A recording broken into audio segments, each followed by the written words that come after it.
Segment entrevue de la semaine, on a avec nous quelqu'un qui a marqué l'actualité sportive étudiante universitaire du basket en fin de semaine. Ismaël Diouf, nouveau champion canadien du basket universitaire masculin avec le Rouge et Or et non seulement champion, MVP du tournoi. Ismaël, bienvenue et merci d'avoir accepté. Merci de me recevoir, c'est gentil. Écoute, on pourrait commencer par le commencement, mais je vais commencer par la fin. Raconte-nous les émotions que tu vis depuis dimanche, particulièrement dimanche. Là, je ne sais pas si depuis les choses ont changé. Est-ce que ça c'est revenu un peu normal? Comment ça se passe pour toi et tes proches? Là? Non, c'est fou. Je reçois tellement de vagues d'amour de tous mes proches, de tous mes amis, de toute ma famille qui ça me fait tellement chaud au cœur. C'est vraiment apprécié. Puis c'est quelque chose que je ne m'attendais vraiment pas à ce que ça arrive comme ça. Fait que c'est juste incroyable de recevoir autant d'amour d'un coup comme ça. Juste parce que on a gagné nationaux. Mais même, c'est pas rien, là, mais d'un jour au lendemain, ça a changé ma vie un peu. Là. C'est ça qui est cool dans un sens, c'est que tu dis, justement, juste parce qu'on gagne un match de basket, mais en fait, c'est ça, c'est un match de basket, mais il y a des matchs qui ont plus de résonance que d'autres. Gagner un championnat canadien comme ça, tu as aussi dit, je ne m'attendais pas à recevoir ça, mais nous, on ne s'attendait pas, et personne ne s'attendait à ce que ce soit nécessairement le Rouge et Or qui aille chercher ça, bien qu'on commence un tournoi, toutes les ardoises sont à zéro, sont effacées, mais ça reste que vous êtes arrivé là clairement comme les grands négligés. Vous avez affronté en partant les Vikes de Victoria, classés numéro 1. Vous avez été battu en demi-finale du Québec. Vous avez fini la saison 6-10. Fait que toutes les raisons étaient bonnes de ne pas penser que vous alliez vous rendre loin. Déjà, vous voir compétitionner contre Victoria, c'était une victoire en soi, je pense, en tout cas, que le monde pouvait entrevoir. Comment ça s'est passé pour que, justement, dans ce tournoi-là, vous arriviez. Puis match après match, on se dit, OK, le Rouge et Or, c'était la meilleure équipe sur le terrain aujourd'hui. Puis encore une fois, le Rouge et Or, c'est la meilleure équipe sur le terrain. 3 matchs de suite. Une fois, tu dis, OK, ça se peut. Mais 3 fois, c'est parce que vous étiez la meilleure équipe au Canada en fin de semaine. Il n'y a pas de doute. Là. Qu'est-ce qui a amené à ça? Je pense que c'était vraiment, on n'avait rien à perdre. On est arrivé là comme, il y a un temps avec on va tout donner. OK, on n'a pas eu une bonne saison, mais regarde, on laisse ça de côté. C'est là le plus important. Je pense même pendant la saison, on avait comme le petit subconscient de c'est pas grave, au moins on a eu nationaux. Même si on voulait vraiment gagner puis rentrer par la porte de devant. Mais je pense que c'était vraiment ça notre mindset un peu quand on est arrivé à ce jeu. Puis je pense que tous les gars ont tout donné. Puis avec la foule, c'était juste incroyable aussi. On ne pouvait pas demander mieux pour un match comme ça. C'était juste wow, c'est indescriptible. T'avais-tu ce feeling comme. Parce qu'on voit à TV des matchs, on veut regarder la NCAA, on regarde ça, puis tu vois justement des foules très intenses, tu sais. Et tu te dis, OK, on joue nos matchs de saison dans un bel amphithéâtre et tout, mais il n'y a pas 3200 personnes debout tout le long des matchs, tout le temps, tu sais. Fait que ce feeling-là d'être sur place, parce qu'à la télé, c'est une chose, ou sur un écran, c'est une affaire, mais d'être sur le terrain pendant que la foule vibre comme ça, c'est quoi la plus grosse différence? Est-ce que vous vous entendez mal sur le terrain? Est-ce que vous arrivez quand même à communiquer, à être capable de jouer votre game habituel malgré cette intensité-là autour de vous autres? Je n'étais même pas capable de parler à mon teammate à côté, nous dire nos jeux, puis notre coach qui nous parlait, moi j'entendais absolument rien. Mais ça nous donne tellement d'énergie, ça nous donne un second souffle tout le temps. Moi, à partir de la deuxième demi, j'étais brûlé. Mais juste voir la foule, voir comment eux, il y avait de l'énergie pour nous, puis nous encourager, ça m'a permis de finir le match, puis de donner tout ce que j'avais pour eux aussi. Tu sais, cette année, ça je disais tantôt, bon, OK, vous finissez 6-10, mais tu sais, il y a 4 matchs cette année que vous perdez par 3 points ou moins. Fait que ça peut facilement tourner à 10-6. Tu sais, c'est là qu'on voit que ça, c'est une chose. Oui, vous perdez par 10 en demi-finale contre Concordia, qui a fini numéro 1 cette année, mais en même temps, vous étiez 1 point d'avance au début du 4e quart. Fait que vous étiez dans le game, mais à un moment donné, ça a décollé. Le RSEQ avec ça, parce que là, tu as Concordia qui a perdu en finale, donc c'est UQAM qui est allé. Ça fait 2 ans de suite que UQAM finit le tournoi 5e, mais donc 2 victoires, 1 défaite. Vous autres, vous venez de gagner le championnat. Concordia, qui a fini numéro 1 cette année, n'était même pas au championnat canadien. Est-ce que ça montre probablement que le RSEQ, en tout cas, du moins cette année puis l'an passé, quand on regarde ça, est en train de se positionner comme une ligue vraiment solide? Puis justement, tu peux finir 3-4e de la ligue puis être clairement dans les bonnes équipes au Canada. Est-ce qu'on voit ça trop gros à cause du moment-là ou franchement, jouer contre Concordia, contre Bishop cette année, là, c'était quelque chose aussi, là, c'était du même niveau que ce que vous avez affronté en fin de semaine? Ouais, moi je pense que oui. C'est sûr que les athlètes ailleurs aussi sont vraiment bons. Comme si je parlais de Diego Mafia, de Malcolm Christie, c'est vraiment des joueurs exceptionnels. Vraiment difficiles à garder et tout. Mais je pense que la RSEQ, de plus en plus, les gars, ils restent au Québec. Avant, il y allait vraiment plus en Ontario puis en Canada-Ouest. Mais là, de plus en plus, ça reste chez eux pour pouvoir jouer puis compétitionner au Québec. Fait que je trouve ça vraiment intéressant. Puis je pense que ça amène vraiment quelque chose que le Québec, ça peut plus être les négligés de la place, puis qu'on mérite notre place. Puis c'est sûr que c'est difficile dans une ligue à 5 équipes de toujours jouer contre les mêmes joueurs. Puis là, maintenant, on se connaît. Fait que c'est sûr que les matchs sont plus difficiles, moi je trouve en tout cas. Mais le Québec, c'est sûr que sont ces bonnes équipes-là. Une bonne ligue, 100%. Ben justement, le Québec, c'est quand on regarde, mettons, plus jeune, tu vois, les Jeux du Canada, ces choses-là, le Québec a toujours bien fait. Fait qu'on le sait qu'il y a des bons joueurs au Québec. C'est pas une surprise en soi. C'est comme tu dis, les équipes, du fait que les très, très bons joueurs quittent souvent, s'en vont, donc ils ne continuent pas dans nos équipes ici. Fait que c'est un enjeu. Est-ce que c'est un élément qui a fait qu'un gars comme toi, tu sais, qui arrivait des Géants de Saint-Jean, qui n'étaient pas Montmorency, Dawson, ou tu sais, les gros programmes Vanier, les gros programmes qu'on est habitué de voir au Québec.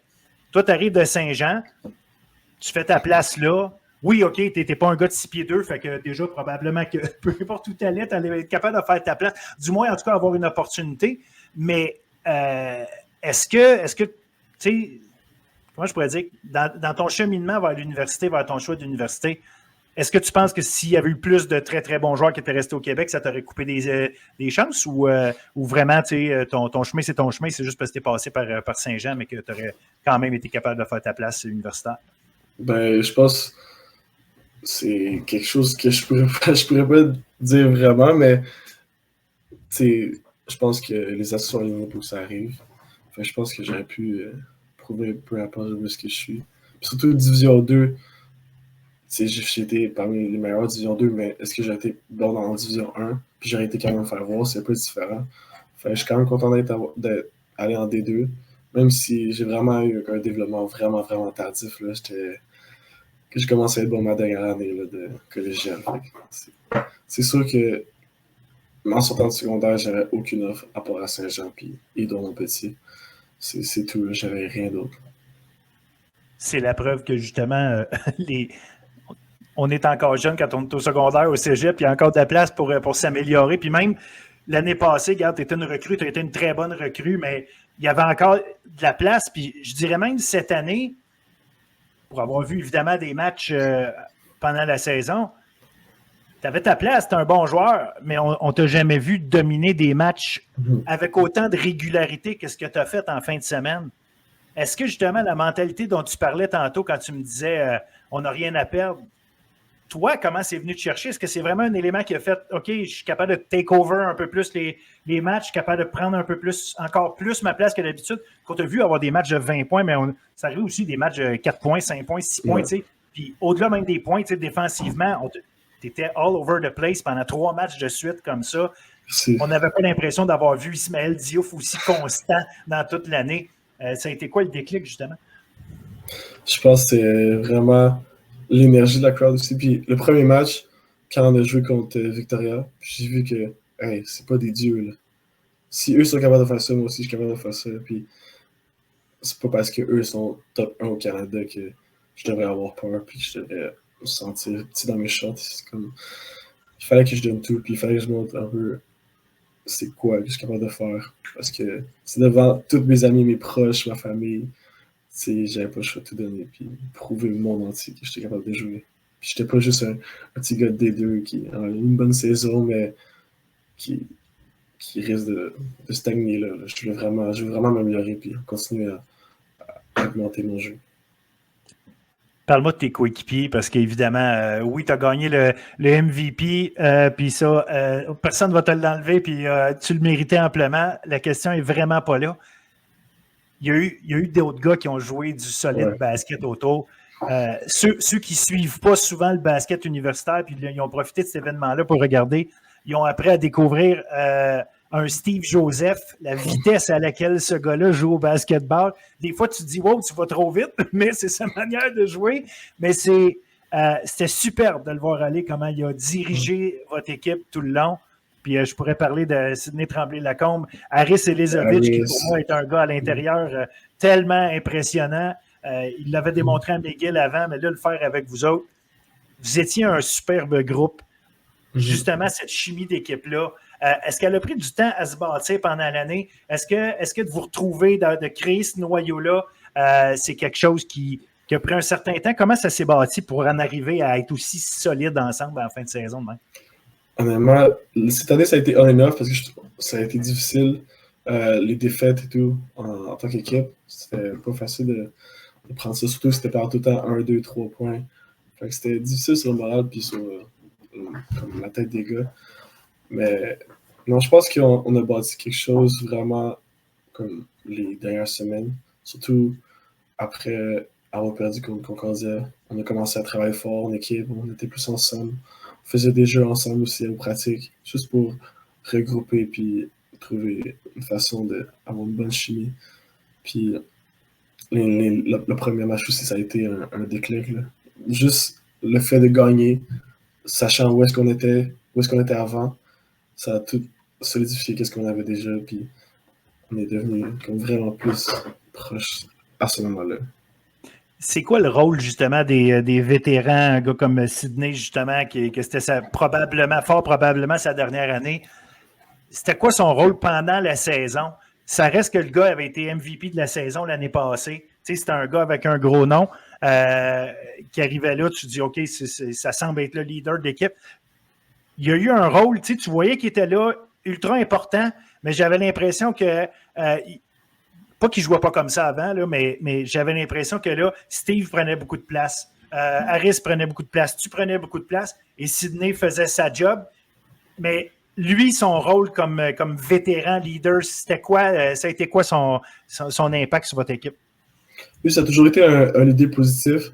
C'est sûr que c'est difficile de passer de MVP à OK, il y a plein de joueurs qui arrivent dans ton équipe. Puis il y a Haris qui est vraiment dominant niveau rebond offensif, puis tout, qui score des points, puis qui peut faire des games de 30 points facilement. Il y a Steve, une machine à scorer aussi. Willem, Jaden, tous les autres gars. On est rendu des gars qui scorent vraiment beaucoup. Fait juste trouver un équilibre entre les deux. Puis je pense qu'il a réussi à faire ça cette année.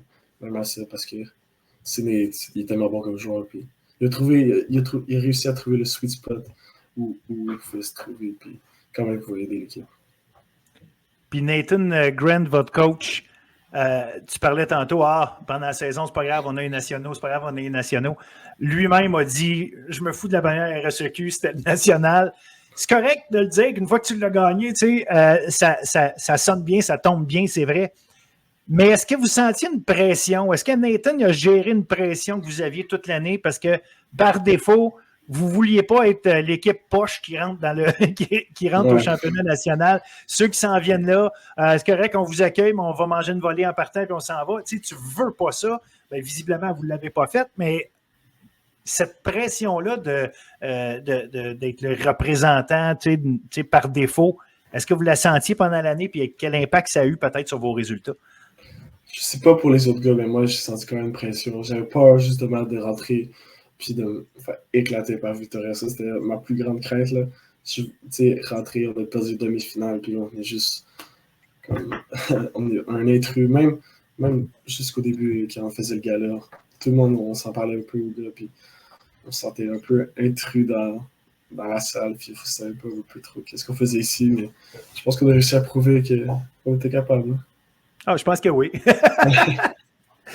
Tu parlais tantôt, tu dis, OK, puis je vais revenir un petit peu sur le passé, puis toi, comme joueur de basket, tu dis, moi, au secondaire, tu sais, j'étais loin d'être une star, j'ai à peine été recruté, tu sais, bon, il y avait Saint-Jean puis Édouard Montpetit.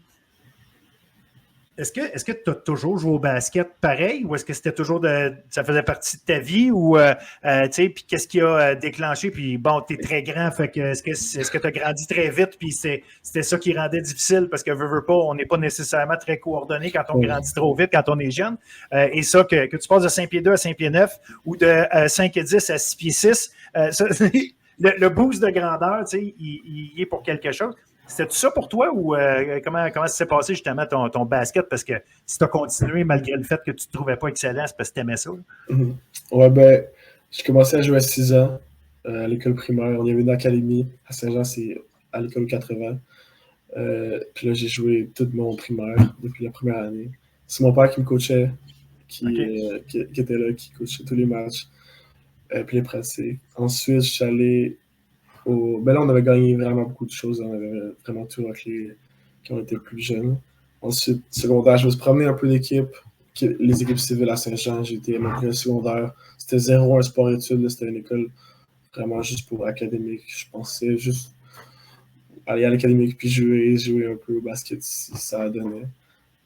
Après ça, j'ai fini mon secondaire 5 en tournoi 3. Là, j'étais capable de jouer, mais je n'étais pas excellent. Je jouais pas beaucoup. Après ça, Jonathan Bisson m'a recruté à Saint-Jean. Mais même avant ça, quand j'étais en secondaire 4, il me faisait des pratiques, puis on se parlait, puis il me donnait des conseils, même si j'étais comme en secondaire 4 avant. Puis depuis que je suis arrivé collégial, en première année, ça s'est pas très bien passé. J'avais comme 4 points par match. Puis j'étais un grand flamou qui n'était pas tant coordonné, mais qui savait jouer, qui avait vraiment une bonne touche de ballon, mais il n'avait pas nécessairement comme, beaucoup, beaucoup de talent. Là. J'étais vraiment, comme on dit, raw quand j'ai commencé. Après ça, il y a eu l'année COVID. Là, j'ai travaillé vraiment beaucoup sur mon jeu, sur mes capacités athlétiques. Je m'entraînais. J'allais shooter dans ce même s'il faisait -1 pendant le COVID devant chez moi, j'allais shooter.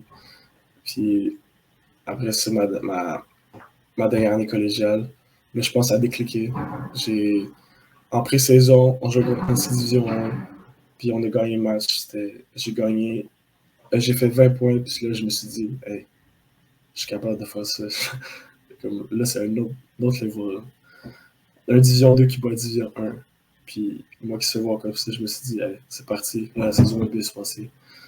Ensuite, la saison s'est vraiment passée. On a gagné tous nos matchs pour 1 contre Huntsic. J'ai fini avec 20 points par match dans ma saison. Et on a gagné la saison régulière, les provinciaux, puis les régionaux. On a tout raclé aussi.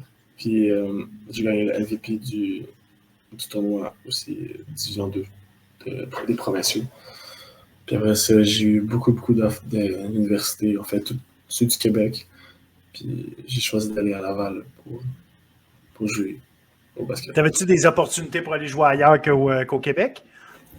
Ouais, ben j'avais aussi Brandon University à Manitoba. J'avais quelques je discutais un peu des fois avec des coachs en Ontario. Mais tu sais, je sors du D2. J'étais comme, c'est un joueur de D2. T'avais pas les mêmes références là, si on veut que quelqu'un qui avait fait les mêmes choses mais en D1. Ouais. Évidemment, à ce moment-là, ça attire plus. Qu'est-ce qui t'a fait choisir Laval? Est-ce que si tout le monde est venu te parler, c'est quoi qui a été la différence, là, le game changer qui a décidé, OK, c'est Laval, si tu des histoires académiques ou c'est vraiment dans le sens où c'est ton programme dans lequel tu voulais étudier ou c'est tout simplement une question de basket où est-ce que tu te sentais mieux? J'ai beaucoup pris en considération l'école.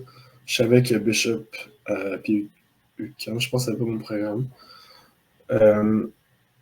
Puis ensuite, je suis allé avec qu'est-ce que je ressentais du coach, puis lui, qu'est-ce qu'il me voyait de moi. Il me voyait comme si ma première année, je pourrais aller sur le starting five, puis je pourrais prendre ma place, puis je pourrais me développer, puis aller où est-ce que je voulais aller. Donc c'est pour ça un peu qu'il me voyait en grand, c'est pour ça que j'ai choisi Laval. Puis visiblement, il a eu raison parce que tu en as donné en masse. Et là, bien évidemment, Canadien, fait que là, tu peux te reposer, finir ta session, étudier comme il faut, faire tes examens. Ouais. L'an prochain, j'imagine, il est peut-être tôt pour en parler, il faut que tu vives encore le moment de ce qui se passe, mais ça reste que j'imagine que ça place un paquet de choses pour l'an prochain, au sens où est-ce que là, une équipe comme vous ne peut pas arriver et se contenter de quoi que ce soit. Se contenter, c'est la numéro 1, puis c'est ça, là, à un moment donné, il y a comme il y a quelque chose à aller défendre là, pour l'an prochain. Est-ce que vous le voyez déjà, ça? Ouais, moi je veux de suite, j'ai trop de suite, je peux pas arrêter. Là. Moi, je veux gagner, j'ai toujours été compétitif. Puis cet été, y a-tu quelque chose que tu fais en particulier pour te garder en shape, te garder dedans? Y a-tu des camps? Y a-tu des 3 contre 3? Qu'est-ce que tu fais pendant le off-season? Je sais pas, je suis ouvert à beaucoup de choses. C'est sûr qu'on recommence les pratiques en juin, si je me trompe pas. Puis ça dépend aussi qu'est-ce que je veux faire, puis si j'ai des offres pour aller n'importe où. Sinon, je vais travailler sur mon jeu 100% à la musculation, ça va vraiment être important. Je veux vraiment mettre un emphase là-dessus parce que l'année passée, j'ai pas pu en off-season m'entraîner tant que ça vu que j'ai eu une légère opération au genou. OK. Fait qu'il fallait que je sois en rehab plus que d'autres choses. Mais là, je veux vraiment mettre de l'emphase là-dessus. Est-ce que le niveau pro t'attire ou c'est pas quelque chose que tu regardes pour l'instant? 100%? 100%. Ouais. Ça, c'est mon objectif. Puis j'aimerais vraiment que ça arrive dans ma vie. Ben écoute, si tu prends des steps aussi grands d'une année à l'autre, je pense qu'à un moment donné, tu vas être rendu là. Fait que je n'ai pas de doute pour toi. Ismaël Diouf, un gros merci, d'avoir accepté ça. Félicitations, c'était fantastique. Regarder le Rouge et Or, ça a été fantastique de regarder en fin de semaine. J'ai adoré. J'espère que les gens qui n'en regardaient pas souvent ont eu la chance de vous voir aller voir votre run. C'était vraiment inspirant. Je le sais qu'au moment où on se parle, il y a des gars de l'équipe de volleyball qui se rendent à leur championnat canadien, qui, eux, sont classés 7e. Et j'imagine, en fait, je fais plus que m'imaginer, je sais qu'ils ont parlé de votre cas. Ils s'en inspirent assurément pour eux autres aussi essayer de causer des surprises. Donc, écoute, espérant que votre belle victoire continue d'inspirer du monde bien longtemps. C'était superbe. Merci encore. Merci beaucoup.